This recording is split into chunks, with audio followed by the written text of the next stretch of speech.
कौन ब्रह्मा का पिता है, कौन विष्णु की मां, शंकर का दादा कौन है, हमको दे बता। ये जानने के लिए कृपया सुनिए। जगत गुरु तत्वदर्शी संत रामपाल जी महाराज के अमृत वचन सर्व पवित्र धर्मों के पवित्र शास्त्रों के आधार पर। परमात्मा बोले, सुन ले धर्मदास, हमारे तुम्हारे जैसा शरीर नहीं है, मेरा शरीर श्वास से नहीं है। गर्भ योनि में हम नहीं आए, मादर पिदर ना जननी जाए। शब्द स्वरूपी रूप हमारा के दिखलावे आचार विचारा। और फिर बताते हैं कि जो तू कहता मैं हम हिंसा नहीं करते, और हिंसा करने वाला मोक्ष प्राप्ति नहीं कर सकता। अब आप केवल उन्हीं को हिंसक मानते हो जो मुर्गे काटते हैं, बकरे काटते हैं, गायें काटते हैं। वो तो अपराधी हैं ही हैं, ये तो बिल्कुल घोर पाप है। लेकिन पाप तो वो भी है जो तुम सत्य ब्राह्मण की है हत्या, जो चौका तुम देवो नेता। जैसे डेली पोचा मारते हो फिनाइल से, पहले मिट्टी और गोबर से लिपा करते थे। इसमें कहते हैं एक ब्राह्मण की हत्या, भगत, ब्राह्मण माने भक्त साधक, एक भगत। वैसे तो किसी की भी हत्या कर दे आदमी की तो भी घोर पाप है, और भगत की हत्या और ज्यादा पापदायक बताई। फिर कहते हैं अगर तुम ब्राह्मण की हत्या को बहुत बुरी मानते हो तो सत्य ब्राह्मण की है हत्या, जो चौका तुम देवो नेता। जो तुम रोज चौका लीपते हो ना, और फिर रोटी खाना बनाते हो, इतना पाप इकट्ठा हो जाता जैसे 70 ब्राह्मण मार दिए हो।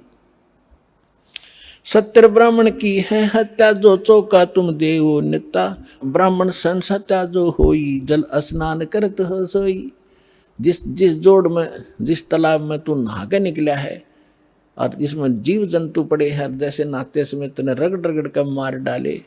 कहते हैं 1000 ब्राह्मण की हत्या कर दी, इतना पाप तेरे कोई सरोवर में, इस तीर्थ में स्नान करने से लगा। और बांधवगढ़ से यहाँ तक कैसे आए हो, पैदल चल के, और वहाँ से लेकर यहाँ तक किस उद्देश्य से आए हो, भ्रमण करने के लिए, तीर्थ नहाने के लिए। तो जितने जीव तूने रास्ते में मारेगा वो भी तेरे बैड अकाउंट में होंगे। और जो तुम साधना कर रहे हो वो पापनाशक है ही नहीं। वो तो हमारे पास एक ऐसा मंत्र है, देखो, इच्छा कर मारे नहीं। कोई भक्त चिंतित ना हो जा कि पोचा तो हम भी मारते हैं, खाना तो हम भी बनाते हैं, सैर सपट्टा हम भी करना पड़ता है। तो यहाँ परमात्मा ने बताया कि जैसे आप कपड़ा है, कपड़ा पहनते हो तो उसको वो मैल होगा ही होगा, मैल ना होगा तो उसको साबुन और जल उसका साधन बताया है कि उसको स्वच्छ रखो। जानबूझ कर तो गोबर में गिरा नहीं, वो गिरा तो मूर्ख है, तेल में डबो दे, वो तो महा मूर्ख होगा। उसका तो इलाज क्या है, उसको क्या समझा। जानबूझ के करे नहीं, और ऐसे को स्वाभाविक होता है तो उसका विकल्प है। तो जानबूझ के है जैसे बलि चढ़ाना, ईद बकरीद मनाना, या और भी माता बकरे मांगे, वहाँ दारू चढ़ती, शराब चढ़ती है, फलान बकवास करते, तो ये नहीं करना। ऐसे करोगे तो पाप है। और ये भी पाप है जो आप डेली करते हो। यदि आपके पास साबुन सही नहीं और जल नहीं तो वो कपड़ा आपका मैला होते होते इतना हो जाएगा, पहचान में नहीं आएगा इसका कलर क्या है। तो आज आप जो साधना करते करते चल रहे हो, आपके ऊपर इतने पाप कर्म जमा हो गए, आपका अंतःकरण मैला हो चुका है। और इसको प्रतिदिन साफ करने की जो साधना आपने अपनाई है, ये साबुन और जल नहीं है, गारा को गारा में ही लपेट रहे हो आप इसको। गीता अध्याय नंबर 16 के श्लोक नंबर 23-24 को याद रखना। इसमें और भी काफ़ी वर्णन दिया है, क्योंकि ये कभी जब आप एक बार सेटिंग हो जाएगी हमारे इस ज्ञान की, पूरे भक्तों के हृदय में समा जाएगी, फिर एक इस अमृतवाणी को अच्छी तरह पूरा कंप्लीट, जैसे रामायण की तरह पूरी कथा सुनाकर सेट करके सुनाएंगे आपको। लेकिन अब हिंट इतना ही काफ़ी है। तो फिर परमात्मा उनको सुनाने लगा, समझाने लगे कि ये सुनाई, सृष्टि रचना सुनाई परमात्मा ने, सारा कुछ कह के धर्मदास फिर बौखला गया। क्योंकि मन में फिर दोष आ गया कि ये लगे मुसलमान ही, फिर माँ विष्णु महेश को कहता ये तो नासवान है, इनकी माता है, हमने कभी सुना नहीं। तो फिर अंदर में दोष आ गया और नाराज हो गए कि ब्राह्मण क्या कहने लगे, धर्म कह सुन जिंद तुम हम पाए दीदार। क्या कहते हैं, तेरे देवन की महिमा अपारम, ये है सर्वलोक करतारम। फिर वही बोलने लग गया क्योंकि तीन देवता की महिमा अपरंपार है, ये तीनों ये सर्व लोकों के करतार हैं। तेरे देवन की महिमा अपारम, ये हैं सर्वलोक करतारम। सुन जिंदा क्यों बात बनावे, झूठी कहानी मोहे सुनावे। मैं ना मानू बात हमारी, मैं पूजतूं विष्णुनाथ मुरारी। शंकर गौरी गणेश पुजाऊं, इनकी सेवा सदा चतलाऊं। परमात्मा ने सोचा ले भाई काल फिर आ गया इसके अंदर, अरे ये बुद्धि भ्रष्ट इतना माथा चाट का मेरा फिर वही बोल रहा है। फिर अंतर ध्यान हो गए। और जब वो कह तो गया गुस्से में, क्योंकि ये पिछला ऐसी बनती है, कई जितने भी आप यहाँ आए हो 90% जिन्होंने पहली बार ये ज्ञान सुना या टीवी पर देखा, 20 गाली दी होंगी दास को, ये क्या बकवास कर रहा है, ब्रह्मा विष्णु में इसको क्या बता रहा है। और आज आपको क्या दिखाई देता है, आपका मोतियाबिंद था वो दास ने ऑपरेशन कर दिया इस ज्ञान से, परमात्मा के ज्ञान से। आज इसको इस ज्ञान के अतिरिक्त आपको कुछ भी दिखाई नहीं देगा। तो वही धर्मदास के साथ बनी। अब परमात्मा अंतर ध्यान हो गए, अंतर ध्यान हो गए। देखो जब तक लाइट है, एसी रूम में बैठे हो तो कोई दिक्कत नहीं, और लाइट चली जा बिजली, और फिर देखा हालत आपकी, पसीने आ गए, हाहाकार मच गया। तो इसी प्रकार जो परमात्मा साथ बैठे थे, बड़ा काल दूर था, कोई परेशानी नहीं थी, कोई चिंता ऐसी नहीं सता रही थी। और जब भगवान वहाँ से हटे तो यह चिंता कि ऐसा ज्ञान अरब युग कभी नहीं आवे, क्यों दूसरी बार मैंने धिक्कार दिया तो बुरा हाल हो गया। तावारोवत धर्मनि नागर, कहाँ गए मेरे सुख के सागर। अति वियोग हुआ हमसे ती, जैसे निर्धन की लुट जा खेती। हम जाने तुम दे स्वरूपा, हमारी बुद्धि अंधगर कूपा। हमने तो आपको मनुष्य मान लिया हमारे जैसा, और हमारी बुद्धि तो अंधे झेरे कुएं जैसी है। भगवान हम कैसे उठ सकते हैं ऊपर को।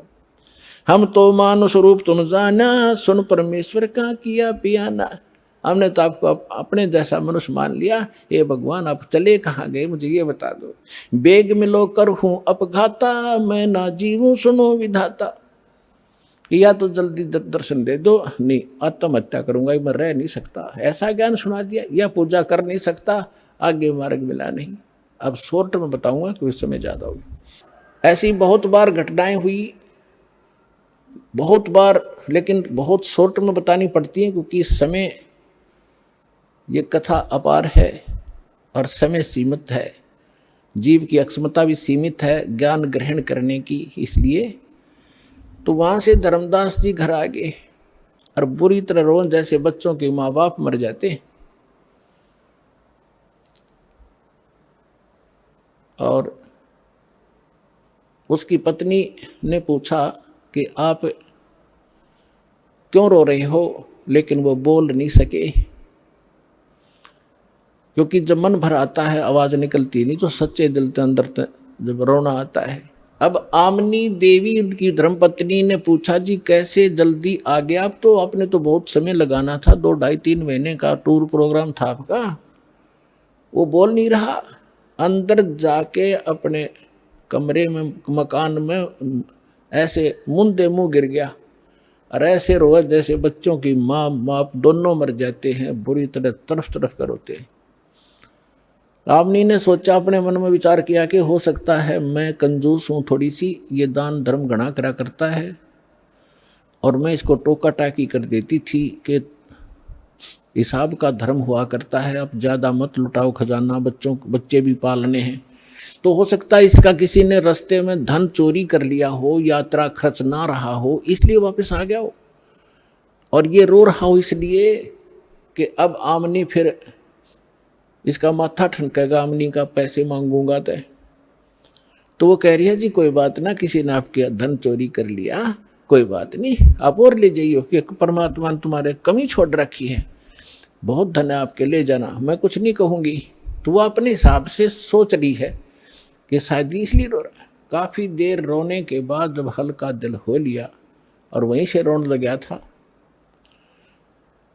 तब धर्मदास ने कहा, आमनी मेरा धन अगर निकल जाता, चोरी हो जाता, मैं नहीं रोता और ले जाता तेरे को समझा बुझा के, लेकिन आज मेरा वो धन गुम हो गया, चोरी हो गया, शायद मुझे मिला नहीं, और वो नहीं मिलेगा तो मैं जीऊंगा नहीं, संसार में रह नहीं सकता।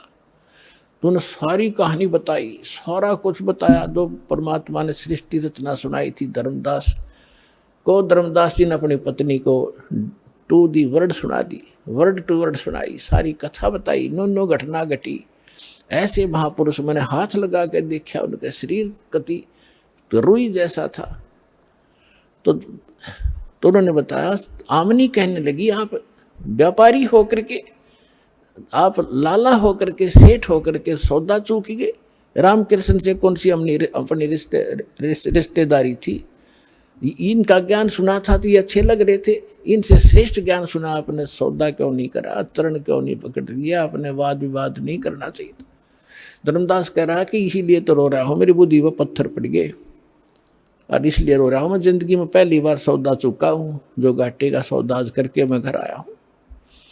दुर्भाग्य आ गया मेरा, उल्टे दिन लग गए मेरे, बहुत रो रहा है। 6 महीने हो गए रोते रोते। बाहर बैठ जा गली में, कोई काम नहीं, और यूँ देखे महात्मा वो फिर आ जा। बहुत दूर तक जंगल में देखने जाता है। एक समय पता लग गया कोई साधु संत गांव से बाहर जंगल में बैठा है, बड़ा विद्वान पुरुष है। कुछ आशा की किरण उगी, जाके दर्शन किए, दर्शन से नहीं पहचान हो सकती, साधु वेशभूषा बदल लेता है वो, प्रसन्न ज्ञान से पता चलता है। अब धर्मदास जी ने प्रश्न किया कि महात्मा जी, ये ब्रह्मा विष्णु महेश के माता पिता कौन है, इनकी क्या जन्म मृत्यु होती है? तो वो महात्मा कहता है, ये तो अजरो अमर है बच्चा, आपने किसने बहका दिया, ये सर्वेश्वर हैं, इनके कोई माता पिता नहीं, अजन्मा है, ऐसे है। उठ कर चल पड़ा कि नहीं, रॉन्ग नंबर है, तो इसको कुछ नहीं पता, ये तो खाकी आदमी है, वो नहीं है जिसकी मुझे तलाश है। उस ज्ञान से पता लगा। फिर रोआ बुरी तरह, फैसला कर लिया भगवान, या तो मिल जा ना मरूंगा। तब उसकी पत्नी ने कहा कि ऐसे नहीं मरते, मरने से कौन सा मोक्ष हो जाएगा, आप बताओ ना। वो मिलते, कुछ तो उन्होंने बोला होगा वार्ता में, तो परमात्मा ने प्रेरणा की आमिनी में, आमिना के आमिनी देवी में तो धर्मदास में प्रेरणा की। अको हो वो ये कह रहे थे कि जहाँ भी धार्मिक अनुष्ठान होते हैं, भंडारे होते हैं, साधु संत भक्त इकट्ठे होते हैं, वहां मैं पहुंच जाता हूं अपना ज्ञान सुनाने के लिए। तो आमनी बोली, जी भंडारा ही कर दो फिर। उसने 1 दिन का कहा था, आमनी ने, धर्मदास जी ने 3 दिन का रख दिया कि पता लगते लगते देर हो जाती है, तीसरे दिन तावेंगे। तो 3 दिन का भंडारा कर दिया, साधु संत भक्त आमंत्रित कर दिए, दूर दूर देश से आने लगे। तीसरा दिन चला गया, सभी साधु भक्त संत आहार करके जाते रहे। तीसरा दिन आफ्टरनून हो गया। अब धर्मदास ने फाइनल कर लिया, यदि आज परमात्मा नहीं आए, फाइनल कर लिया कि फांसी खा कर मरूंगा आज, हृदय से कति फाइनल कर लिया। वो तो अंतर्यामी है, आज पक्का काम बिगाड़ेगा यू। उसी समय परमात्मा आगे, और वहां से 50 गज की दूरी पर, 100-125 फुट की दूरी पर, 50-60 की दूरी पर एक कदम का पेड़ था। उस कदम के पेड़ के नीचे परमात्मा उसी रूप, जिंदा वाले रूप में वेशभूषा बैठ गई। अब धर्मदास जी खाना उधर खिला रहा है भंडारे वालों को, और देख रहा है इधर उधर, उनमें कोई था ही नहीं। वो ऐसे देखा सामने एक वृक्ष के नीचे वही जन देखा बदन शरीरम, बैठे वृक्ष कदम के तीरम। वही जिंदा महात्मा का शरीर और एक कदम के पेड़ के नीचे बैठे हैं। भाग्या गया दौड़ कर, चरणों में पड़ गया, बुरी तरह रोए, नो गले के लिपट गए। ए भगवान, इबका ना छोड़ कर जाना अपने दास को, अब के ना छोड़ना भगवान, जो कहोगे मैं सारी मानूंगा। तो परमात्मा बोले, ठीक है, मैं इसलिए आया हूँ कि तेरे को अब ज्ञान समझाऊंगा। ऐसे कर इन सबको फारिग कर दे, जितने भी ये नकली बैठे हैं संत साधु। वो परमात्मा ने इसलिए कहा कि अगर मैं इनके सामने चर्चा करूंगा, मैं एक बताने वाला, ये 10 भरमाने वाले जो कहे झूठ बोल रहे, ये कहाँ से लिया ज्ञान फलाना, तो इस आत्मा को ये समझण नहीं देंगे। इसलिए उनको सबको फारिग कराया। और धर्मदास अपने परमात्मा को लेकर घर में प्रवेश किया, अपनी पत्नी से कहा कि आजा, मिल गया भगवान मुझे, ये है मेरा धन जो खो गया था, आज मिल गया। कहने का भाव ये लंबा ना करे दास, कि उन्होंने दोनों ने उपदेश लिया। आमनी ने कहा भगवान आपने, यह आपका भगत बहुत नरम आत्मा का था, यदि मैं इसको सांत्वना ना देती तो ये पहले मर जाता, इतना दुख नहीं देना था अपने बच्चे को, ये तो मर जाता। तब परमात्मा ने कहा कि बेटा इसको मैंने ताव दिया है, लोहे जैसा ताव दिया, जैसे लोहा गर्म कर दिया जाता है तो लोहार उसका दुश्मन नहीं होता, या सुनार सोने को गर्म करता है, इसलिए कि जो चाहो आभूषण बनाऊंगा। और ये पहले काल का एजेंट बन रहा था, मेरी एक नहीं सुने था, सारी बात सच्ची मान लेता, फिर ना जो ना मुकर जाता था। तो बेटा अब इसका लोहा गर्म कराया हमने 6 महीने तक इसको तड़फा के, अब मैं जो कहूँगा ये सारी स्वीकार करेगा, इसलिए ये ताव दिया था। अब ये सारी बात सुनेगा, मैं साथ था इसका, मरने थोड़ा देना था इसको। तो फिर दोनों ने उपदेश लिया। फिर क्या हुआ, धर्मदास ने रट लगा दी, भगवान मुझे वो लोग दिखा दे, वो लोग दिखा दे। परमात्मा बोले अरे मैं जो कह रहा हूँ वह मान ले, देख लेगा जब भी वही बात है, मुझे विश्वास कर, मैं झूठ नहीं बोल रहा, कि नहीं वो स्थान दिखा दो, वो भगवान कैसा है। परमात्मा ने खुद कह भी दिया कि मैं परमात्मा हूँ, मैं सारी सृष्टि का रचनहार हूँ, लेकिन ना जची। तो परमात्मा ने कहा ठीक है दिखाऊंगा, कभी समय आने दे। एक दिन परमात्मा आए और उनको लेकर के सतलोक गए, शरीर वहीं रहा।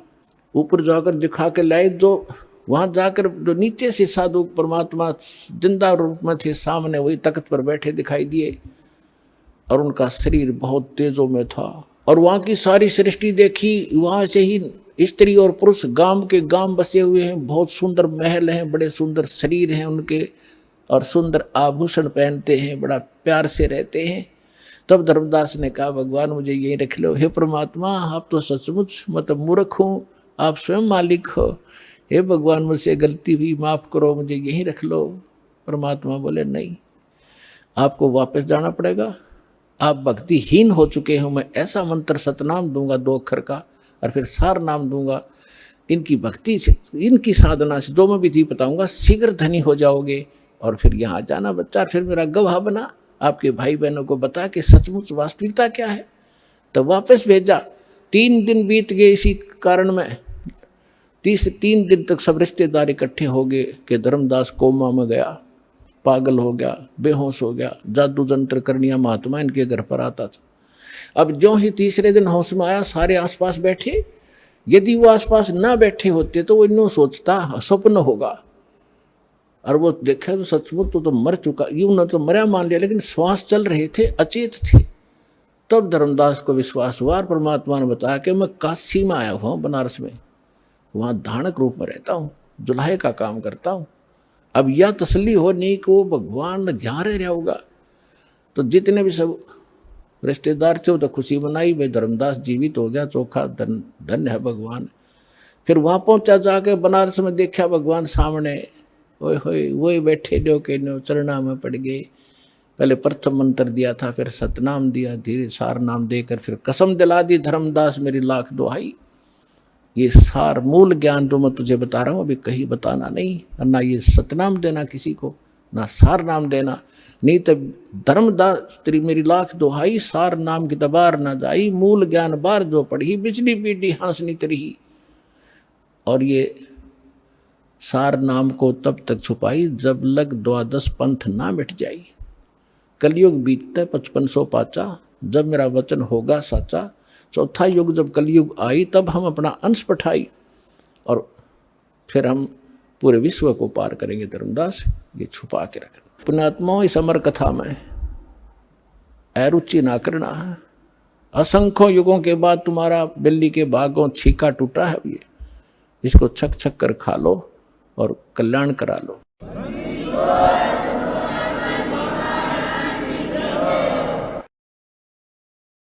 परम पिता परमात्मा पूर्ण ब्रह्म सारी सृष्टि के रचनहार कबीर परमेश्वर जी की असीम रजा से आप सभी पुण्यात्माएं परमात्मा की महिमा सुनने के लिए उपस्थित हुए हो। जब तक ये प्राणी सत्संग में नहीं आता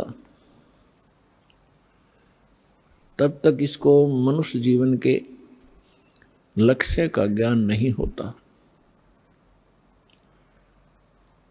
उससे पहले जैसे भी माहौल के अंदर वो पला है, जैसी भी क्रियाएं उसने देखी और सुनी है, जो भी ज्ञान उसको ग्रहण है, उसी को अंतिम मानकर और निश्चिंत होकर के अपने जीवन सफर पर चल रहा होता है। क्योंकि आसपास के अक्षेत्र में वही क्रियाएं होती हैं, वही ज्ञान होता है और वही सब भक्ति मार्ग होता है, जिस कारण से उस व्यक्ति को, उस प्राणी को कोई संदेह नहीं होता, शंका नहीं होती कि जो क्रिया और जो साधना, जो परंपरा, जो रीति रिवाज मैं कर रहा हूँ ये करने की नहीं है। वो यही सोच कर रहा होता है कि सभी कर रहे हैं तो ये सारी ठीक होंगी। कोई बकरीद मनाता है या कोई देवी पर बलि चढ़ाता है तो सभी अपनी क्रियाओं को सही मान रहे होते हैं। तो इसलिए सत्संग की आवश्यकता होती है। सत्संग के अंदर परमात्मा का विधान बताया जाता है। परमात्मा के विधान को तोड़ने वालों को होने वाली हानि से अवगत कराया जाता है, परिचित कराया जाता है। और जो मर्यादा में रहकर साधना करते हैं उनको क्या बेनिफिट होगा वो भी बताया जाता है। तो इसलिए सत्संग की विशेष आवश्यकता है। हमने सत्संग मान रखा था कि संत कोई हो, वो जैसा ज्ञान देता है वो सत्संग ही होता है। नहीं, सत्संग के अर्थ से पता लगता है कि जहाँ सच्चाई का साथ हो वो सत्य संग होता है, अन्यथा वो सत्संग नहीं है, बेशक से उसका नाम सत्संग हो। तो वर्तमान के अंदर आज तक उन महापुरुषों को छोड़कर जिनको भगवान मिले, उनकी अमृतवाणी के अंदर सत्संग है, या स्वयं परमेश्वर ने आके जो ज्ञान दिया वो सत्संग है। हमारे सदग्रंथों के अंदर सत्संग है। और उन सदग्रंथों से हटकर उन महापुरुषों की वाणी से भिन्न कोई ज्ञान देता है, सत्संग करता है, वो डुप्लीकेट है। और डुप्लीकेट से आप खूब परिचित हैं। कोई डुप्लीकेट पासपोर्ट बनाता है, उस समय तो वो बिल्कुल ठीक लगता है आपको क्योंकि ज्ञान नहीं, और जिस समय उस पासपोर्ट की आवश्यकता पड़ेगी वहाँ पता चलेगा तो उस समय वो यूजलेस होगा, आपका सारा जीवन व्यर्थ हो चुका होगा। तो यहाँ आपको पूरे जीवन में या तो सत्संग से आप अपने उस पासपोर्ट को यानी अपने ज्ञान और साधना को सत्संग से ही तुलना कर सकते हो। सत्संग से उसको कंपेयर किया जा सकता है कि मेरा ज्ञान ठीक है, मेरी भक्ति ठीक है या नहीं है। अन्यथा फिर आपको उस समय पता चलेगा जब आप धर्मराज के दरबार में खड़े होगे। उस समय आपका वो डुप्लीकेट नाम, डुप्लीकेट ज्ञान और वो डुप्लीकेट गुरु कुछ काम नहीं आवेगा। उस समय बहुत देर हो चुकी होगी। तो इसलिए पुण्यात्माओं सतर्क हो। बहुत जन्म खो दिए आपने इस भांग के बाड़े, नकली संतों के पास। आज दया बख्शी है परमात्मा ने आप अपने बच्चों पर, आपको शिक्षित किया है। और परमात्मा ने इस दास को यहाँ आपके लिए भेजा है, तत्व ज्ञान युक्त किया है, इसको ग्रहण करो और जहाँ तक संभव हो, आपकी पहुँच हो, वहाँ तक इसकी चर्चा अवश्य करो, आपको बहुत पुण्य होगा। जिस प्रकार जंगल में भटके हुए व्यक्ति को और कोई हाथ पकड़कर सही मार्ग पर लाकर खड़ा कर दे, कितना बड़ा उपकार होता है, इतना ही उपकार आपको होगा उन भटके हुए प्राणियों को जो काल के दूतों को फंस कर अपना जीवन नाश कर रहे हैं, उनको लाकर के बरवाला में दीक्षा दिला देने से आपको बहुत पुण्य होगा। जैसे परमात्मा ने यहाँ तक कहा है कि 1000 गऊ हत्ते में कोई काट रहा हो कसाई, और उनसे छुटवा कर उनको बाहर अच्छे चरागाह में छोड़ दिया जाए, तो इतना पुण्य उस प्राणी को होगा जो एक जीव को काल के खेमे से निकाल के और सतलोक आश्रम बरवाला में जोड़ देगा। ये सत्कर मान लेना, क्योंकि गलत साधना करके या भक्ति ना करके उस जीव को कितना कष्ट होना था भविष्य में। करोड़ों जीवन वो कुत्ते के भोगता, करोड़ों जीवन वो गधे के भोगता, लाखों जीवन वो कुत्ते कहीं पर और अन्य प्राणियों के भटकता, और फिर यहाँ आने के बाद उसका वो सारा झंझट समाप्त हो जाता। क्योंकि सतलोक आश्रम बरवाला में सत्संग है और सतगुरु है, इन दोनों की आवश्यकता जीव को होती है। आपका सौभाग्य है कि आपको अब वो मनुष्य जीवन भी है, सत्संग और सतगुरु दोनों उपलब्ध हैं। अब विलंब ना करना, सबको समझाओ, आपका परम कर्तव्य बनता है। हम भी ऐसे भटक रहे थे, धक्के खा रहे थे, अब पता चल रहा है पिछले जीवन में हमने क्या खट्या, कैसा जीवन नाश कर रहे थे, और खुश हो रहे थे क्योंकि कोई ये कहने वाला नहीं था कि तेरी दिशा गलत है, तेरा मार्ग गलत है, आप गलत जा रहे हो, कोई टोकने वाला नहीं था।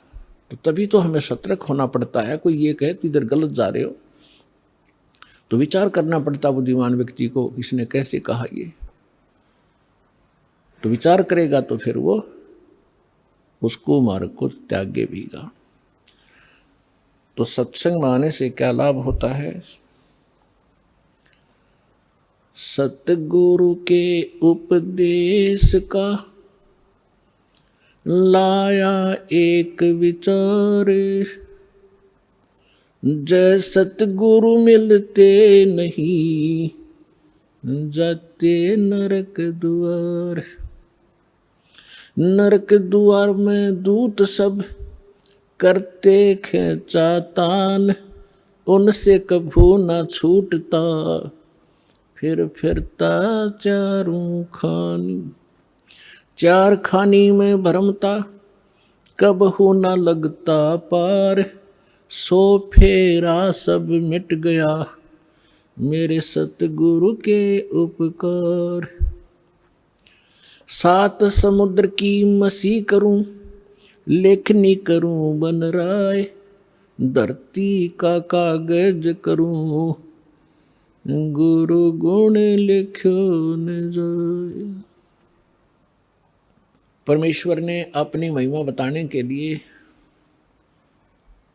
आपको सही दिशा देने के लिए अधिक उदाहरण अपने ऊपर ही दिए हैं। क्योंकि परमात्मा कहीं खड़े हो जाते थे चौराहे पर और एक इकतारा लेकर के आवाज़ लगाते थे ताकि लोग इकट्ठे हों। जैसे कोई रीछ नचाने वाला खड़ा होकर डुगडुगी बजाने लग जाता है, लोग अट्रैक्ट होते हैं, क्या हो रहा है देखें जाकर। तो आपके लिए परमात्मा ऐसे खड़े कर रहा है, ऐसे धाड़े भुगत रहा है, किसी प्रकार तुम्हें बुद्धि आवे। आप कहाँ पड़े हो, कभी विचार नहीं लगाया आपने। इस झूठे सुख को सुख कहे ये मान रहा मनमोद, यू सकल चबीना काल का, कुछ मुख में कुछ गोद। तो खड़े होकर कहा करते परमात्मा, सतगुरु के उपदेश का लाया एक विचार, जय सतगुरु मिलते नहीं जाते नरक द्वार। तो परमात्मा ने पद्य भाग का सहारा इसलिए लिया क्योंकि हमारे अंदर एक विकार है कान का, जो हम शब्द विषय है हमारे अंदर, तो उस विकार के कारण परमात्मा अट्रैक्ट करते थे। सुरीली आवाज थी दाता की, वाणी में इतना अट्रैक्शन आत्मा को पकड़ के खींच लेता है, क्योंकि परमात्मा की वाणी आत्मा के लिए ही होती है। तो वह समझाया करते थे, अपने आप ही बताते थे। जब बार बार न्यू का मैं भगवान होता, लोग डले मारने लग जाए थोड़े दिन में, हमारी आदत खराब हो चुकी है। तो उन्होंने कहा कि भाई सतगुरु से उपदेश लेने के बाद अब हिसाब लगाया, उसका विचार किया कि सतगुरु के उपदेश का लाया एक विचार, जय सतगुरु मिलते नहीं। ये नकली गुरु भी हो और साधना भी गलत कर रहे हो, शास्त्र भी गीता का मनमाना आचरण कर रहे हो, उनका भी कोई लाभ नहीं। सतगुरु के उपदेश का लाया एक विचार और जय सतगुरु मिलते नहीं, जाते नरक द्वार है। नरक द्वार में दूत सब करते खेचातान, उनसे कभू ना छूटते, फिर फिरते चारों खान। जैसे ग्रुप के ग्रुप करोड़ों की संख्या में नकली संतों के पास हैं, ये सारे के सारे मृत्यु के उपरांत नरक में ठोके जाएंगे। और जब नरक में डाले जाते हैं, यम के दूत बहुत संख्या के अंदर हैं, 12 करोड़ की संख्या है उन यम के दूतों की। तो इनको जब आदेश हो जाता है धर्मराज का कि इतने इतने इतने इनको नरक डालो, जिनका अच्छे संस्कार उनको स्वर्ग भेज दिया। यहाँ तो इतना ही स्वर्ग या नरक 2 स्थान है, और तीसरा फिर 84 लाख योनियों में पुनः पटक दे। तो उनको आदेश दे दिया जाता है कि इन सबको नरक भेज दो। अब पूरे उस ग्रुप को 1 लाख डेली यहाँ से जाते हैं, उनमें से कुछ स्वर्ग, कुछ 84 लाख योनियों में और बाकी नरक में। तो भाले लेकर के, लठ लेकर, एक सूक्ष्म शरीर है इसके अंदर, उस सूक्ष्म शरीर के अंदर प्राणी जब तक नेक्स्ट योनि प्राप्त नहीं करता, नेक्स्ट शरीर नहीं प्राप्त करता, तब तक उसका फेस, उसका आकार जो का त्यों रहेगा एज इट इज, जैसा इस शरीर में। ये शरीर तो ऐसा समझो जैसे सर्प वो कैंचुली छोड़ देता है। सर्प ने कैंचुली छोड़ दी तो वह सर्प जैसी दिखा करे, लेकिन ओरिजिनल सर्प अन्य है। इसी प्रकार इसके अंदर एक शरीर और है, या ऊपर की कैंचुली है, ये कवर है आपका। तो वो जो शरीर है उसमें जीव मरता नहीं, उसमें दर्द पीड़ा घनी होती है। तो उसमें ऐसा लठ मारते हैं, वो भाले ठोकते हैं, जब उनकी मर्यादा तोड़कर इधर उधर चलते हैं। सामने हाहाकार मच रही होती है, जहाँ उनको ठोका जाता है नरक के अंदर तड़फ रहे हैं, हाहाकार मच रही है, किसी को ऐसे गंदा स्थान है वहाँ पर, तो उसमें उनको भेजा जाता है कि चलो अब वहाँ कैसे जाएं। वो सब उल्टे उल्टे हटते हैं और पीछे तो वो लठ मारे, उसके बाले ठोके, जबरदस्ती डाल देते हैं। आइए अब हम उन श्रद्धालुओं के अनुभव जानते हैं जो जगत गुरु तत्वदर्शी संत रामपाल जी महाराज जी से दीक्षा प्राप्त कर चुके हैं तथा उनके द्वारा बताए गए भक्ति मार्ग पर चल रहे हैं। सर नमस्कार।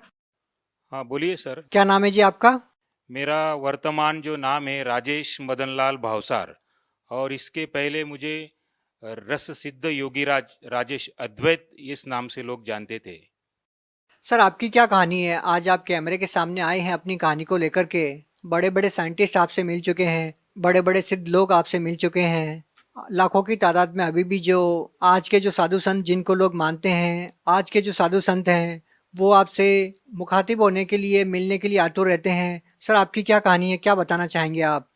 मैं लोगों को ये बताना चाहता हूँ, मेरे पास जो कई प्रकार की सिद्धियाँ थी, इससे पहले मैंने एक किताब लिखी है, देह सिद्धि, स्वर्ण सिद्धि और रस सिद्धि नाम की किताब लिखी है मैंने। क्या सर आप इसको कैमरे में दिखा सकते हैं? ये मेरी किताब है, देह सिद्धि, स्वर्ण सिद्धि और रस सिद्धि नाम की जो किताब है, इसको मैंने लिखी है, और ये मेरा आखिरी में ये फोटो भी है। इसको ये जगत विख्यात रस सिद्ध योगीराज राजेश अद्वैत, ये नाम से लोग मुझे पहचानते थे।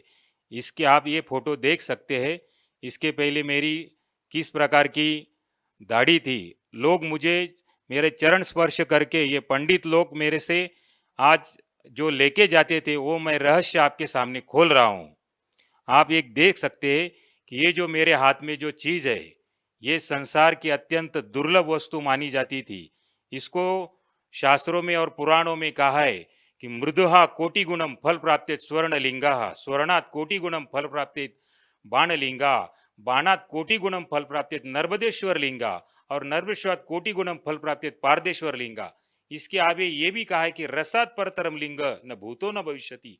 इसका तात्पर्य ये कि सारा संसार आज जो शिवलिंग की पूजा कर रहा है, जिसको ये बताया जाता है कि मिट्टी से जो बना शिवलिंग होता है उससे करोड़ों गुना पुण्य फल प्राप्ति सोने के शिवलिंग के पूजन से प्राप्त होती है।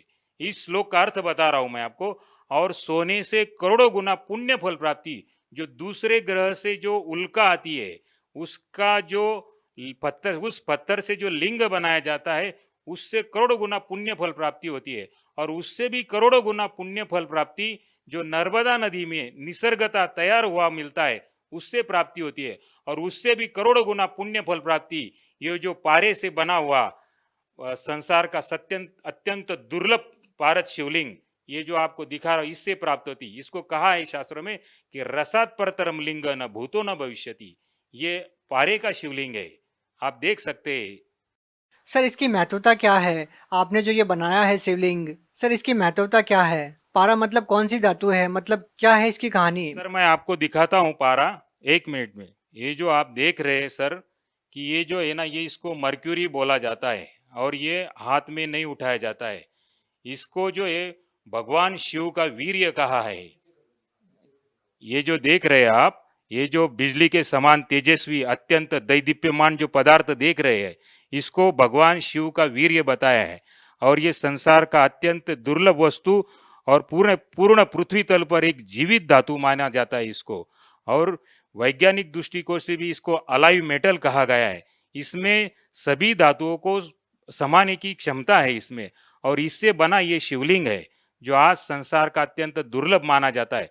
मगर जिस दिन से मैंने संत रामपाल जी महाराज की किताब पढ़ी, उसमें दिया है कि अंध श्रद्धा भक्ति खतरा ये जान, ये जो किताब पढ़ी उसमें पारस या अनेक शिवलिंग के बारे में जो बताया है, कि मैं भी इस प्रकार का पहले जानता था कि ये ब्रह्मा और माया का मिलन है, इस प्रकार मैं समझता था। यानी हम लोग पूजा किस चीज की कर रहे हैं और क्या चीज की पूजा करना चाहिए, इस प्रकार का ज्ञान संत रामपाल जी महाराज की किताब पढ़ने से मिला।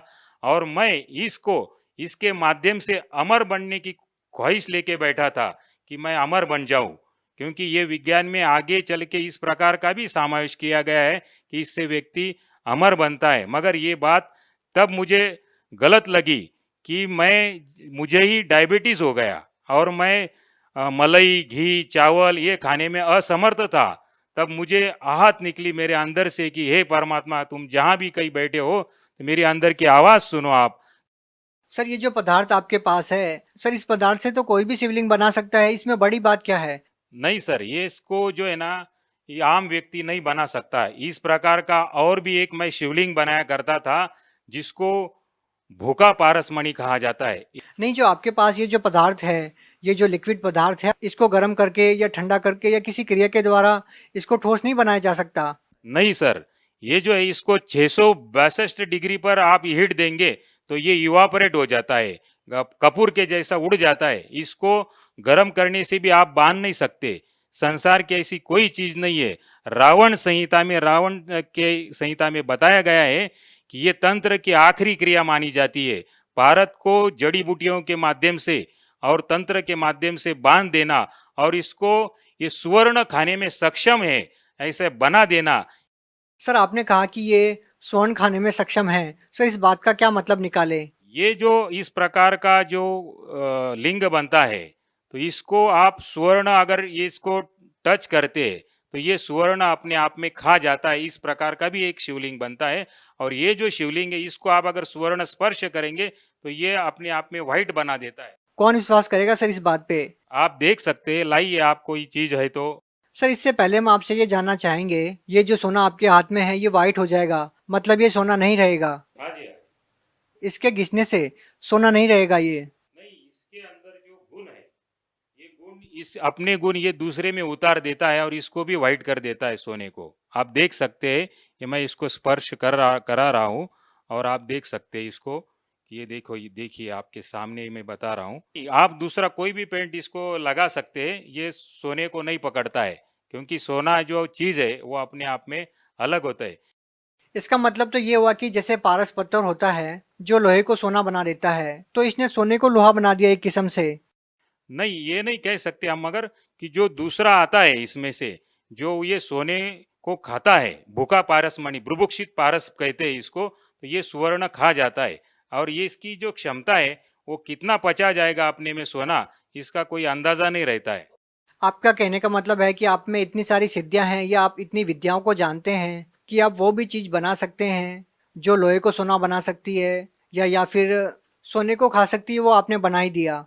हाँ जी, मैं कुंभ मेले में भी जो है मेरे पास गाड़ी भर भर के ये जो नागा साधु वगैरह सब लोग आते थे, और मैं ये पारे के माध्यम से चांदी बनाने का प्रोग्राम दिखाया करता था कि ये सारी चीज रखी हुई है और इनसे आप ये चीज इसमें डालेंगे तो इस प्रकार का सोना चांदी ये मैं बना के खुद लाभ देता था लोगों को। मगर जिस दिन मुझे ये समझ में आ गई कि ये जो ज्ञान जो है ये अधूरा है, संत रामपाल जी महाराज जी का मैंने सत्संग देखा टीवी पे, और उसमें वो बता रहे थे, उंगली घुमा के ऐसे बता रहे थे कि ये ब्रह्मा विष्णु महेश भी नाशवान है और इनकी भी जन्म मृत्यु होती है। तो मुझे मेरी पैर के नीचे की जमीन खिसक गई कि ये जिसको मैं अमरता का अपने खुद अमर होने के लिए मैं इनकी पूजा लेके बैठा था और इनसे मिलने वाले लाभ को तो क्षणिक लाभ बोला है। तो ये शब्द मैं सुनकर बहुत ही परेशान हो गया मैं कि ये बात कुछ बिगड़ रही है, ये मेरे समझ में आ गया। और तब मैंने वो ध्यान से सब सत्संग सुना और सत्संग में उन्होंने बताया कि भगवती पुराण पाठ नंबर 123 पे उन्होंने बताया कि ये ब्रह्मा विष्णु महेश इनकी भी जन्म मृत्यु होती है। सर आपने अपने आप को विश्वविख्यात बताया, तो हम आपसे जानना चाहेंगे तो आप कहाँ से विश्वविख्यात हो गए? ऐसे कौन से लोग आपको मिले जिस आधार पे आप ये कह रहे हैं कि मैं विश्वविख्यात था? किन किन लोगों से मुलाकात हुई आपकी इस दौरान जब से आपने ये विद्याएं सीखी है, इतने बड़े बड़े कारनामे आपने करने सीखे हैं? सर 1996 में वर्ल्ड पीस कॉन्फ्रेंस हुआ था, उसमें मैंने कई साइंटिस्टों के साथ डिस्कशन किया और उसमें अमेरिका के डॉक्टर ईसीजी सुदर्शन, जिन्होंने कई आइंस्टाइन की सिद्धि फ्लॉप कर दी है। सर बोलने को तो कुछ भी बोल सकते हैं, इस बात का प्रमाण है आपके पास? जी हाँ, मेरे पास फोटोग्राफ्स है, आप देख सकते हैं। ये देखिए, ये वर्ल्ड पीस कॉन्फ्रेंस 96, इसमें ये इन कौन है सर ये? डॉक्टर ईसीजी सुदर्शन, जिन्होंने कई आइंस्टाइन की थ्योरी फ्लॉप कर दी है, और इनको भी मैंने डिस्कशन बताया था और ये भी शुरू में नहीं मान रहे थे कि इस प्रकार का कोई होता है चीज। तो जब इनको प्रमाणों के साथ मैंने ये सब चीजें बताई तो उन्होंने भी ये लोहा मान लिया कि सचमुच ये जो आप बता रहे ये सही ज्ञान है। इसके अलावा किन लोगों से आपकी मुलाकात हुई जिसके आधार पर हम ये मान सकें कि वास्तव में आप एक ऐसे महत्वपूर्ण व्यक्ति हैं जिस व्यक्ति पर विश्व के विख्यात लोगों ने भरोसा किया, या आपसे मुलाकात करने के लिए वो लोग आतुर रहे, कि आपने एक ऐसी बड़ी खोज की है या फिर जड़ी बूटियों के माध्यम से आपने एक ऐसा यंत्र बनाया है जिसको लोग सपने में भी नहीं सोच सकते कि ऐसा हो सकता है? सर जैसे आप देख रही है हाई कमिश्नर ऑफ टांजानिया, इस प्रकार के कई जो दलाई लामा वगैरह इन सब लोग। दलाई लामा से भी आपकी मुलाकात हुई है? हाँ जी, वर्ल्ड कॉन्फ्रेंस में आए थे, उन लोगों से भी डिस्कशन हुआ मेरा। और जो ये किताब में बता रहा था उनको कि इस जो ज्ञान के ऊपर चर्चा कर रहा था, जैसे वो लोग नाथ संप्रदाय को सिद्ध मानते थे और उसमें क्या लिखी बात है वो उनको समझ में नहीं आती थी। उनको मैंने कहा कि मेरे पास ऐसा ऐसा ज्ञान मैं हिमालय में रह के सीख के आया हूँ, मैं 8 साल मैंने हिमालय में रहा हूँ और कई प्रकार का ज्ञान हस्तगत किया है। मगर उनको ये भरोसा नहीं होता था कि हमने पहले ही ज्ञानेश्वरी पढ़ रखी है, पीएचडी कर रखी है, आप क्या नया बताएंगे। तो मैंने उनको एक श्लोक बोला, तोरस मोरस गंधक पारा, जिन वीचे दीजे नाम सहारा, नाग मार नागिन को दे, गोरख कहे खप्पर भरी कंचन ले, इस दोहे का आप ट्रांसलेट करके बताइए तो मैं आपको मान लूंगा कि आपने पीएचडी की है। तो उनको वो बता नहीं सके, क्योंकि ये जो पूरी रासायनिक क्रिया है और केमिकली क्रिया है कि इसके माध्यम से, पारे के माध्यम से सोना बनाया जा सकता है। शॉर्टकट में इसके सारे रहस्यों को जब मैंने खोला तब उनकी बात समझ में आई, क्योंकि आखिरी में स्पष्ट रूप से कहा है कि गोरख कहे खप्पर भरी कंचन लीजिए। कंचन में स्वर्ण, जो मटके का आधा भाग होता है उसको खप्पर बोलते हैं। इस प्रकार का खप्पर भर के आप कंचन स्वर्ण बना सकते हैं, इस प्रकार की विधि उसमें छिपी थी। मगर इतना होने के बावजूद, ये सब होने के बावजूद भी मैं आपको बता रहा हूँ, समाज को बता रहा हूँ कि इस प्रकार के जो हम लोग शिवलिंग के ऊपर आश्रित हो गए, तो ये अपने आप में ये यूजलेस और इसका कोई मूल्य नहीं है अपने जीवन में, ये आप समझ लीजिए। क्योंकि इससे क्षणिक लाभ प्राप्त होता है, लाभ तो होता है मगर क्षणिक लाभ प्राप्त होता है। और इसकी इतना, जितने ये स्वामी है उतने मनुष्य की एक श्वास की कीमत संत रामपाल जी महाराज ने बताई है कि मानुष जन्म दुर्लभ है, ये मिले न बारंबार, जैसे तरुवर से पत्ता टूट गिरे बहुर न लगता डार। जब ये अपनी कीमत मुझे समझ में आ गई तो मैंने इस यूजलेस इन सब चीज़ों को मैंने छोड़ दिया। आज भी मेरे से लोग संपर्क करते हैं और जब मैं इनके बारे में चर्चा करता हूं तो लोगों की इच्छा होती है सीखने के लिए। सर, जिस चीज को आप ये कह रहे हैं कि ये इतना मूल्यवान वस्तु नहीं है जितना संत रामपाल जी महाराज जी ने मूल्यवान वस्तु आपको दी है, लेकिन एक समय था जब शिक्षा मंत्री आपके साथ खड़े होकर के फोटो खिंचवा रहे हैं और आपको विश्वविख्यात मानते हुए आपकी जो साधना है, जो आपने सिद्धियों के द्वारा या जो आपने योग क्रियाओं के माध्यम से जो ये वस्तु आपने बनाई है, उसका महत्व समझते हुए वो शिक्षा मंत्री आपके साथ फोटो खिंचवा रहे हैं, तो कहीं ना कहीं हम ये तो नहीं कह सकते कि ये अंधविश्वास है। जरूर आपने ऐसे किसी चीज की खोज की है जो अपने आप में एक महत्वपूर्ण है, लेकिन आज आप ये कह रहे हैं कि इससे भी महत्वपूर्ण चीज वो है जो संत रामपाल जी महाराज जी ने आपको दी है। तो क्या आप दर्शकों को ये भी दिखाना चाहेंगे कि शिक्षा मंत्री जी आपके साथ फोटो खिंचवा रहे हैं और उस मुलाकात के क्या मायने निकलते हैं? सर, ये कौन है? ये जी सर अमरीश पटेल जी है, ये शिक्षा मंत्री है और इस प्रकार का जो ज्ञान समेटे हुए मेरे पास कई लोग जो आते थे। सर देखिए, ये तो शिक्षा मंत्री है, लोगों तक शिक्षा पहुंचाने का कार्यभार इनके ऊपर है, ये भी आपके साथ खड़े हैं, तो कहीं ना कहीं ये तो मान सकते हैं हम कि ये अंधविश्वास तो है नहीं, ना ही हम ये कह सकते हैं कि ये आम समाज के लिए यूजलेस चीज है। तो इनके साथ जब आपकी बातचीत होती है तो क्या बातचीत होती है आपकी इनसे, और आप इनको भी क्या संदेश देना चाहेंगे? ये भी अपने आप में ये माने बैठे थे कि ये जो चीज़ है यही लास्ट स्टेज है किसी भी वस्तु को एक ऐसे मुकाम पर पहुंचने के लिए जिससे लोगों को प्रभावित किया जा सके। सर मुझे परमात्मा चाहिए था और इन सब चीज़ों से परमात्मा प्राप्त नहीं हो सकता है, ये मेरे ध्यान में बात आ गई। और जब मैंने ये संत रामपाल जी महाराज का ज्ञान बारीकाई से अध्ययन किया, क्योंकि इसके पहले मैं तो सारा कुछ पढ़ चुका था, आयुर्वेद, कर्मकांड, ज्योतिष, मीमांसा, पराविज्ञान, पारद विज्ञान, कई प्रकार की सिद्धियों को कर चुका था। ये सब करने के बावजूद मुझे ये तो ज्ञान हो गया था कि संत कौन है, क्योंकि बाकी सारी संत तो जो धन के लालची होते हैं, और मैं इस प्रकार की सिद्धियां उनके सामने दिखाता था तो वो कुछ भी देने के लिए और समर्पित करने के लिए तैयार हो जाते थे। इवन ब्राह्मण लोग भी मेरे पैर छू के वो मेरे से शिवलिंग 1100 रुपये का शिवलिंग आगे 11,000 में बेचते थे। तो इस प्रकार का वो सब लोग करते थे। और ये ज्ञान मुझे प्राप्त होने पर संत रामपाल जी महाराज का जो अद्भुत ज्ञान है, अलौकिक ज्ञान है, इसके आगे कोई नहीं। क्योंकि शास्त्रों में एक वाक्य लिखा है कि गुरु बिन वेद पढ़े जो प्राणी, समझे ना सार रहे अज्ञानी। अगर ये लाइन किसी पे सूट होती है तो केवल वो संत रामपाल जी महाराज है, और इनसे बड़ा कोई गुरु नहीं है। क्योंकि मैंने इस सत्संगों में इनकी जो टीवी के ऊपर जो बात देखी, इनमें जो दमखम है वो किसी गुरु में नहीं है। सर, हम आपसे ये प्रश्न भी नहीं पूछ सकते कि संत रामपाल जी महाराज जी से नाम दीक्षा लेने के बाद आपको लाभ क्या मिले, क्योंकि जिन लाभों को लेकर के हम धर्मगुरुओं के पास जाते हैं, कहने का मतलब है कि धन प्राप्ति के लिए तो आप लोहे को सोना बना सकते हैं, सोने को लोहा बना सकते हैं, यहाँ तक कि आप सोने को भस्म कर सकते हैं। इतनी सारी चीजें आपके पास है, इतनी सारी विद्याओं को आप जानते हैं, तो हम ये तो नहीं कह सकते कि किसी लोभ में या धन प्राप्ति के लिए आप संत रामपाल जी महाराज जी से जुड़े हैं। तो सर, आप संत रामपाल जी महाराज जी से जुड़े क्यों हैं? क्योंकि धन की कोई कमी आपके पास नहीं, क्योंकि आपके पास विद्या एक ऐसी है कि लाखों की तादाद में आज भी धर्मगुरु आपसे मिलने के लिए आतुर हैं कि आप उनको ये सिद्धि सिखा दें, वो भी इस सिद्धि के द्वारा धन प्राप्ति कर सकें। तो सर फिर आप क्या कहना चाहेंगे, संत रामपाल जी महाराज जी से जुड़ने के पीछे का क्या कारण है? संत रामपाल जी महाराज का जब मैंने बारकाई से अध्ययन किया तो ये पूरे शास्त्रों के अनुसार सब चीज बताते हैं जो हमें पहले समझ में नहीं आती थी। क्यों इन्होंने वो बारकाई से सब बताया है कि गीता अध्याय 7 उसमें 12 से 15 में बताया उन्होंने कि रजोगुण ब्रह्मा जी, सतुगुण विष्णु जी, तमोगुण शिव जी, इनसे मिलने वाले क्षणिक लाभ के ऊपर जो मनुष्य प्राणी इन पे आश्रित है वो मूढ़ है, वो मूर्ख है, वो मनुष्यों में नीच है और वो राक्षस तत्व का जान। इस प्रकार की जो इस गालियां ही समझो ये मेरे को अपने आप में बहुत लग गई, और जिसको ये लग जाती है तो वो अपने आप में ये बदल जाता है।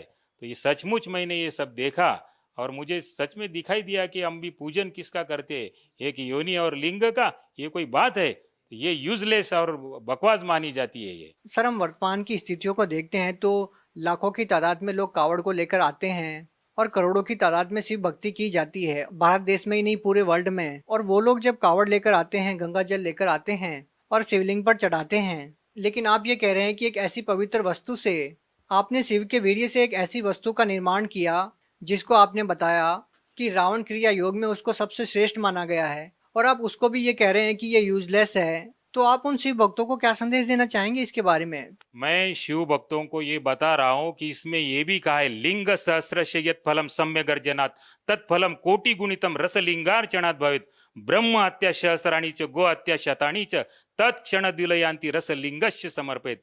मतलब इससे महान शिवलिंग पूरे संसार में नहीं कोना। ये आगे तो ये बताया इसका पुण्य लाभ होता है, इससे श्रेष्ठ माना जाता है। और ये शिवलिंग प्राप्त करके, ये विद्या मैं प्राप्त करके भी मैं आप लोगों को बता रहा हूँ कि ये जो ज्ञान है इससे ज्यादा मनुष्य की एक श्वास की कीमत है। कि कहता हूँ कहीं जात हूँ, कहूँ बजा कर ढोल, श्वास जो खाली जात है ये 3 लोक का मोल। और ये ब्रह्मा विष्णु महेश भी ये 3 लोक के अधिपति है, स्वर्ग पृथ्वी और पाताल के अधिपति है। आप समझो आप किस चीज की पूजन कर रहे। हे मानव जगत आप जागो कि ये संत रामपाल जी महाराज जो दिखने में सामान्य से दिखते, ये कोई साधारण व्यक्तित्व नहीं है, ये आए हुए परमात्मा ही है। आप इनको परखो, इनके ज्ञान को समझो। और ऐसी किसी में हिम्मत नहीं है कि जो कहते त्रिदेव की भक्ति उनकी कभी ना हो मुक्ति, ये बताने वाले संत रामपाल जी महाराज ही है। सर एक समय था जब आप घर से निकले तो आपकी इच्छा ये थी कि किसी भी तरह से अमर हुआ जाए, कि एक ऐसी विद्या प्राप्त की जाए, एक ऐसी भक्ति प्राप्त की जाए जिससे मैं अमर हो जाऊं, कभी भी ना मरूं। लेकिन आपके साथ समस्या ये आ जाती है कि आपको डायबिटीज हो जाती है और आपको बहुत सारे परहेज करने पड़ते हैं, कि आपको वो खाना भी नहीं खाया जाता जो आप खाना चाहते हैं। तो हम आपसे ये जानना चाहेंगे कि एक ऐसे इतने बड़े सिद्ध पुरुष की वो अपनी बीमारी अपनी क्रियाओं से तो ठीक नहीं कर पा रहा था, क्या संत रामपाल जी महाराज जी की शरण में जाने के बाद वो समस्या आपकी ठीक हुई? हाँ जी, जैसे ही मैंने संत रामपाल जी महाराज जी से दीक्षा ली तो मुझे अपने आप में समझ में आया कि मेरे शरीर में कोई परिवर्तन हो रहा है। और इस प्रकार का परिवर्तन हुआ तो धीरे धीरे ये सब चीज़, मैं पहले मलाई खाता नहीं था और चावल नहीं खाता था और दूध भी पीने से मुझे डर लगता था। तो ये जैसे ही मैंने दीक्षा ली तो मेरे अंदर एक प्रचंड परिवर्तन होते गया और आज मैं सभी तरह की चीज़ें खा सकता हूँ, पी सकता हूँ। और यही मेरे लिए बहुत ही आनंद की बात है कि मेरा स्वास्थ्य लाभ हो गया, मैं सुदृढ़ हूँ और किसी प्रकार की आज बीमारी नहीं है मुझे, क्योंकि तन का सुख ये सबसे बड़ा सुख है। तो ये चीज का भी ज्ञान संत रामपाल जी महाराज ने ही बताया, तन दर सुखिया कोई न देखा, जो देखा सो दुखिया हो। ये बात सत्य लागू पड़ती है कि समाज को ये ज्ञान न होने के वजह से वो इन चीजों के पीछे दौड़ रहा है। सर आपने स्वर्ण भस्म यंत्र का निर्माण किया, आपने क्या आपने इसके अलावा भी कोई ऐसा यंत्र बनाया अपनी सिद्धियों के द्वारा, जो आपकी विद्या थी उनके द्वारा? हाँ जी सर, ये जो आज देख रहे पूरा सभी गुरु इस यंत्र के ऊपर अपना महत्व जमा लेते हैं। इसको महालक्ष्मी यंत्र का श्री यंत्र कहा जाता है। और इसमें भी क्या चीज छिपी है, इसमें इस महालक्ष्मी के भी यंत्र में हिरण्यवर्णाहरिणी जात वेदो त्वाम लक्ष्मी आवत, तो इसमें भी पारे के माध्यम से सुवर्ण क्रिया करने की विधि छिपाई गई है। और वो किसी को न मालूम होने की वजह से लोग इसको घी का दीपक लगाते हैं और इसका पूजन करते हैं, ये यूजलेस है। तो उसमें क्रियाओं को समझ के और उसके अनुसार करने से, और ये सभी चीज़ें जो है तो किसी को वो समझ में नहीं आती है, तो इसलिए गुरु संसार में करना आवश्यक है। सर आपने जो यंत्र बनाया था उस यंत्र ने सोने की धातु को अपने रंग में बदल दिया, लेकिन सर लोगों को शंका ये हो सकती है कि आपके हाथ में कोई और वस्तु हो या आपने जिस सोने को वाइट किया है वो वाइट वस्तु कुछ और हो। तो लोग आपसे ये जरूर जानना चाहेंगे कि अगर वो सोना आपके पास लेकर आते हैं तो क्या उस धातु से आप उसको भी वाइट कर सकते हैं? हाँ जी, बिल्कुल, कभी भी कहीं भी ये चीज़ हो सकती है। तो आपके जो कहने का मतलब है कि आपने अभी तक जो क्रियाएं की, आपने जो विद्या सीखी वो बिल्कुल यूजलेस है और सही जो चीज है वो संत रामपाल जी महाराज जो भक्ति बता रहे हैं वो है। हाँ जी, बिल्कुल ये ऐसा ही है, क्योंकि संत रामपाल जी महाराज ने जो जो बातें बताई है आज तक संसार में किसी गुरु ने नहीं बताई है। उन्होंने गुरु ग्रंथ साहिब के अनुसार भी सिद्ध कर दिया कि हक्का कबीर करीम तू बेएब परवरदिगार, कि ये कबीर साहेब ये सोम परमात्मा है और ये अमर परमात्मा, यही परवरदिगार है।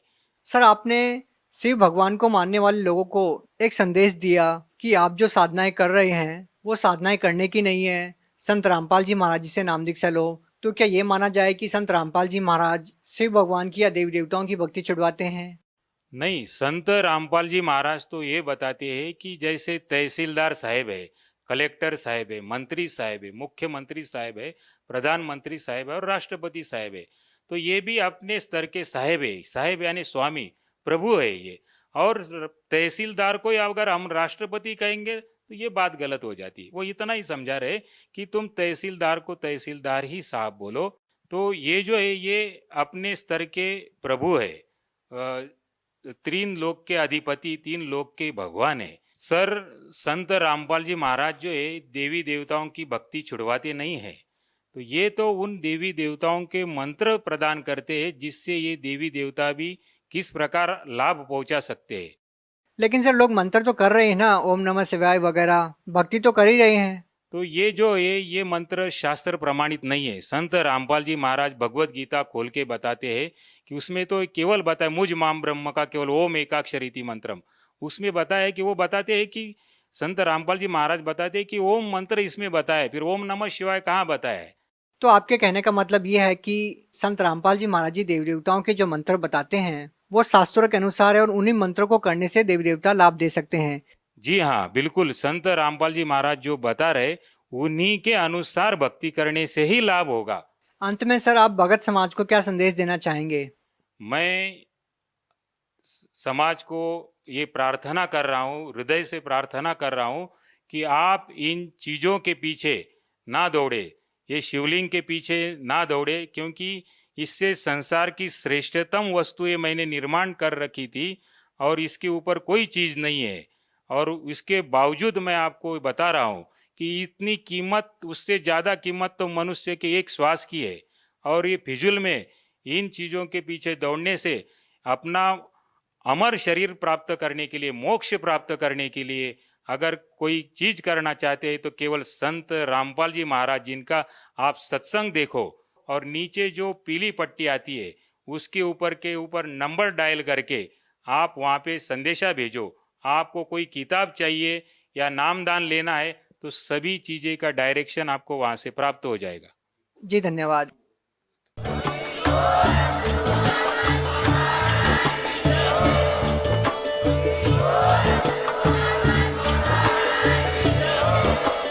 आप सुन रहे थे जगत गुरु तत्वदर्शी संत रामपाल जी महाराज जी के मंगल प्रवचन। अधिक जानकारी के लिए विजिट कीजिए हमारी वेबसाइट www.jagatgururampalji.org। संत रामपाल जी महाराज जी के शुभ आशीर्वाद से पूरे विश्व भर में 500 से भी ज्यादा नाम दीक्षा केंद्र हैं, जिन पर संत रामपाल जी महाराज जी द्वारा ऑनलाइन निशुल्क नाम दीक्षा दी जा रही है। अपने नजदीकी नाम दीक्षा केंद्र का पता करने के लिए संपर्क करें 8222880541।